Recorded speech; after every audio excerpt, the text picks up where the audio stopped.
தயவு செய்து எனக்கு வந்து சும்மா பண்டி கறி இல்லாட்டி பண்டி வறுவல் வாட்டல் உங்களால முடியுமோ? உண்மையிலே நீங்கள் ஈழம் என்று சொன்னால் முதல் எதை செய்யுங்கோ. நான் வந்து கடுக்கன் குத்திய வெள்ளாளர் வடிவா தெரியுது. கடுக்கன் குத்திய வெள்ளாளர் ஒரு காதுக்கு மட்டுமில்ல மற்ற காதுக்கும் கடுக்கன் குத்திய வெள்ளாளர். உங்களுக்கு மட்டும் காதல முடி இருக்குது ரோசம் இருக்குன்னு நினைச்சா நீங்க பாருங்க.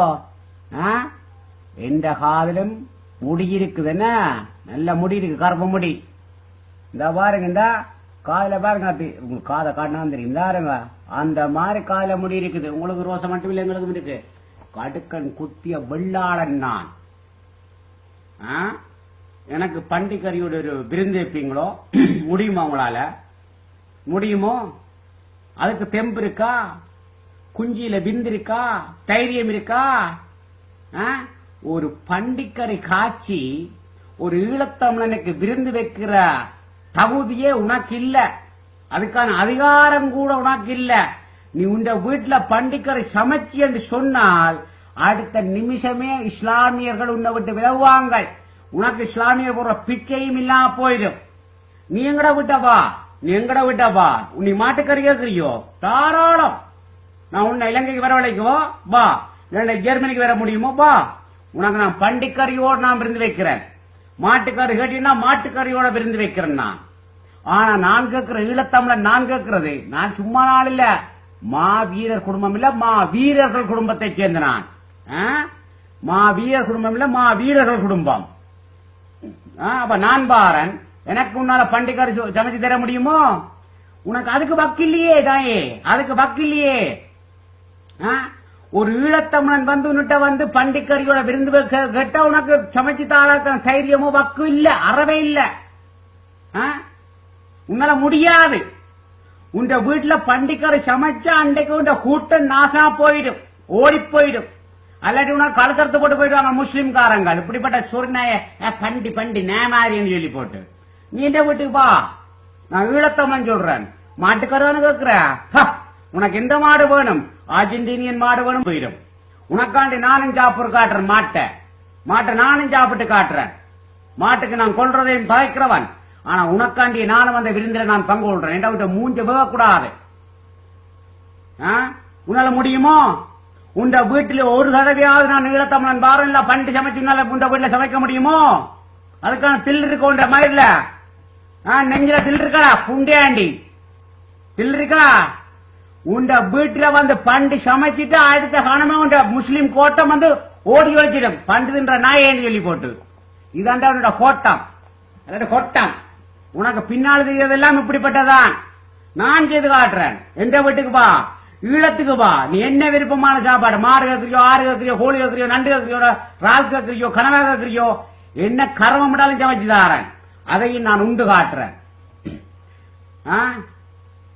உன்னால முடியுமா?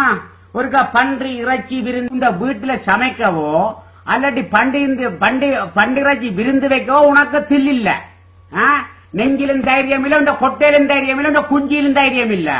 ஆனா மாட்டிறைச்சிக்கு துள்ளுற பாடுவா நாயே. ஏண்டா உனக்கு பண்டிறைச்சி இல்லாத துமிர் வந்து மாட்டிறைச்சியில வந்தது பொட்டப்பையிலே சொல்லு. புறா இருக்குல்ல, புறாவை வந்து ஒரு குழம்பு வெய், ஒரு புறாவை அடிச்சு ஒரு குழம்பு வேசுமா ஈரல். அது எந்த வகை ஈரல் சொல்லுமா? அவர் ஒரு கொஞ்சம் அந்த குழம்போடைய வந்து அப்படி சாப்பிடலாம். புறா குழம்பு, புறா சாப்பிடியா? புறாவு முடியாதுல்ல சீமானு. உன்னால பண்டு தின்ன முடியல, ஆனா மாடு தின்ன முடியுது. என்னால அனைத்து உண்ண தெரியும். நாங்கள் அனைத்து உண்மையாகிட்டோம் தெரியும். நான் உனக்கு விருந்து வைக்கிறேன். சொன்ன மாதிரி தவளை குவளை எது மாடு கீடு எல்லாம் விருந்து வைக்கிறேன். ஆனா நீ உண்ட வீட்டுல எனக்கு பண்டி விருந்து வை. நீ ஒரு அப்பனுக்கு பிறந்திருந்தால், ஒரு ஆத்தாளுக்கு பிறந்திருந்தால் எனக்கு பண்டி விருந்து வை. என்ற மதத்தின்படி நான் பண்டிறைச்சி சாப்பிட்டா 3 மாதம் நான் கோயிலுக்குள்ள போக முடியாது. நான் பண்டிறைச்சி தின்றால் தான். நீ வந்து கோயிலுக்கே போகாது. நீ இறை மறைப்பு கொண்டவன். அதனால வந்து நீ கிளம்பு மாமா, நீ கிளம்பு மாப்பிள்ள, நீ கிளம்பு. நான் இங்க இவங்களுக்கு வேற விளையாட்டு காட்டி கொண்டிருக்கேன். நடராஜன் மாப்பிள்ளையம்மா, நீ கிளம்பு. நீ கிளம்பு. அப்ப எனக்கு வந்து நீ ஒரு அப்பனுக்கு பிறந்திருந்தா சீமான், நீ மாட்டுறச்சிக்கு துடிக்கிற மாதிரி பண்றச்சிக்கு துடி, பண்டிறச்சி துடிச்சு காட்டு. உண்ட வீட்டுல எனக்கு ஒரு விருந்து வை. ஒரு அப்பனுக்கு பிறந்திருந்தால் ஒரு ஆத்தாளுக்கு பிறந்திருந்தா, செபஸ்தியானுக்கும் அங்கால செந்தமிழனுக்கு வேண்டி 2 அப்பனுக்கு பிறந்தினின்னு சொன்னால் கவட்டுக்களை கையோட்டி இந்த கொட்டையும் சுண்ணியும் பொத்தி கொண்டு வேப்புண்ட ஹாட்டாக சொல்லி கிடக்கு பொறுக்கி நாயே. எங்களுக்கு நீ சாப்பிட உண்ட வீட்டுல வந்து பண்டி இறைச்சி விருந்து பண்டிக்கரை விருந்தம் வைக்கிறதுக்கு உனக்கு ஆண்மை இருக்க வேணும். அப்படி ஆண்மை இல்லையண்டா நீ ஒரு திருநங்கை ஆவாய். நீ அப்படி திருநங்கை இல்லை என்று சொல்லி நீ ஒரு ஆம்பளை என்று நிரூபிக்கணும் என்றால் உண்ட வீட்டுல மாட்டுக்கறியோடு சேர்த்து பண்டிக்கரை விருந்தையும் வை. இல்லை என்றா உண்ட பொண்டாட்டிக்கு ஒரு புள்ளைய கொடுத்து உனக்கொண்டு ஒரு புள்ளைய பெற்றுக்கொள். இல்லை அது வரைக்கும் நீ ஒரு திருநங்கை, மீச வளர்த்த திருநங்கை. திருநங்கை எல்லாருக்கும் வந்து மீச இல்லையென்று தாடி இல்லைன்னாத திருநங்கை கணக்க மீசையும் இருக்குது, அப்புறம் தாடியும் இருக்குது, எல்லாம் இருக்குது. ஆனா கவட்டுக்களை வேறான் இருக்குது. அதுக்குள்ள வந்து இந்த அளவுக்கு ஒரு குஞ்சு இருக்கும். இந்த 1/4 இஞ்சி 1/2 இஞ்சி சொல்றவங்க 1/2 இஞ்சி குஞ்சை வச்சு கொண்டு அவங்க சொல்லுவாங்க ஆம்பளதான் சொல்லி. இதுக்குத்தான் நீ இந்த கல்யாணம் கட்டின பயத பாரு. நான் எத்தனை பேர்ல கல்யாணம் கட்டினா தெரியுமா? படுவராஸ்கள் பட்டதேசி நாயே. நான் வந்து 23 வயது முடிஞ்சு 24 வயதுல கல்யாணம் கட்டிட்டேன். 25 வயதுல எனக்கு பிள்ளையும் பிறந்து கடண்டு பேர் எத்தனை பிள்ளை பெத்துறேன்னு சொல்லி ஆண்மை இங்க இருக்கட்டாப்பா. இந்த காலிங்க வச்சுக்கொண்டு ஆண்மையெல்லாம் கல்யாணம் கட்டி கொண்டா தில் இருந்த ஆம்பளந்தா சீமான் மாட்டுக்கரை விருந்தம்பை, அதே நாள்ல வந்து பன்றிக்கரை விருந்தம்பை. நீ ஒரு அப்பனுக்கு பிறந்திருந்தால் ஒரு தாய்ப்பால் ஒரு தாயின்ற மார்புல பால் குடிச்சிருந்தால், அதை விட்டுட்டு நீ மாட்டுக்கு பிறந்திருந்தாலோ அல்லது பன்றிக்கு பிறந்திருந்தாலோ நீ போயிட்டு இந்த கதையிலே மேடைக்கு வந்து பேசிடாத. தில் இருக்க உனக்கு நான் பாரன். நீ என்ன கொலை செய்திருவேன் நான் பேப்பரால் இல்ல. நான் சின்ன வளர்ச்சிருவாக்கம் எனக்கு 10 படி. உனக்கு மட்டும் படையணி இல்ல, எனக்கும் இந்தியாவில் படையணி நிறைய இருக்கு தமிழ்நாட்டுல. உன் ஆத்தாட்ட டெலிபோன் போற அளவுக்கு நான் தொடர்பு வச்சுக்கிட்டா யோசிப்பாரு. உன் ஒப்பனுக்கு டெலிபோன் அடிச்சு கதைக்கிற அளவுக்கு எனக்கு தமிழ்நாட்டில் அதிகாரம் இருக்கிறதா யோசிப்பாரு. உன்ன மாதிரி குண்டு சட்டி குதிரை ஓடுறது இல்ல. 2010 ஆண்டு 2010 ஆண்டு ஜாகு இல்லாம போனோம். அப்ப சீமான் ஜாக்கிரதையாப்போ. நீ இப்ப என்ன செய்கிற? ஒரு அப்பனுக்கும் ஒரு ஆத்தாளுக்கும் பிறந்திருந்தால் பண்டிக்கரை விருந்து பெக். நீ ஒரு ஆம்பளை நம்புறா இல்லையண்டா நீ ஒரு அலிக்குஞ்சு. அலிக்குஞ்சு திருநங்கை. மீச முளைச்ச தாடி முளைச்ச 1/4 இஞ்சி குஞ்சிய கொண்ட ஒரு திருநங்கை என்று நீ பேரை மாத்திக்கோ. மோட்டு பயலே இன்னும் கண்டுபிடிக்க முடியல. அது முஸ்லிமிட கொடூரம். அந்த காலத்துல காட்டி கொடுத்தாங்க.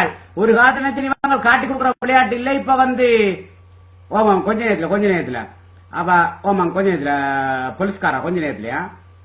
அப்ப நான் ஒரு திருவோணமலையில வந்து நான் வந்து ஒரு காலத்துல நினைச்சேன் வந்து முஸ்லீம் கற்பழிக்கிற குணம் இல்லையே. திருவோணமலையில வந்து தமிழ் பொம்பளை பிள்ளை 3 குழந்தைகளை வந்து கற்பழிச்சு போட்டு ஓடிருக்காங்களா முஸ்லீம் காரங்கள். எங்கடா இது திருவோணமலையில நடந்த சம்பவத்தை? மோட்டு செம்மறியலே சீமான்.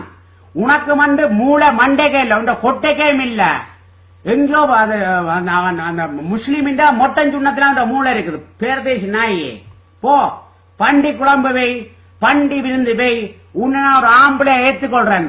ஒரு அப்பனுக்கும் ஒரு ஆத்தாலும் பிறக்கேண்டா. நீ செபஸ்தியான் என்ற ஒரு அப்பனுக்கும் செந்தமிழன் என்ற இன்னொரு அப்பனுக்கும் கலப்பு விந்தில பிறந்தினி. அதாவது கேங் பேங் தெரியுமா? கேங் பேங் ஒரே பிறப்பு உறுப்புல வந்து 2 குஞ்சு போயிட்டு வாரது வந்து கேங் பேங் செய்து காட்டு. கடைசியா இந்த தாய்க்கு நீ அவமானம் எடுக்க போற. அதான் இப்ப பிரச்சனை. மோட்டு பயல. நன்றி, வணக்கம்.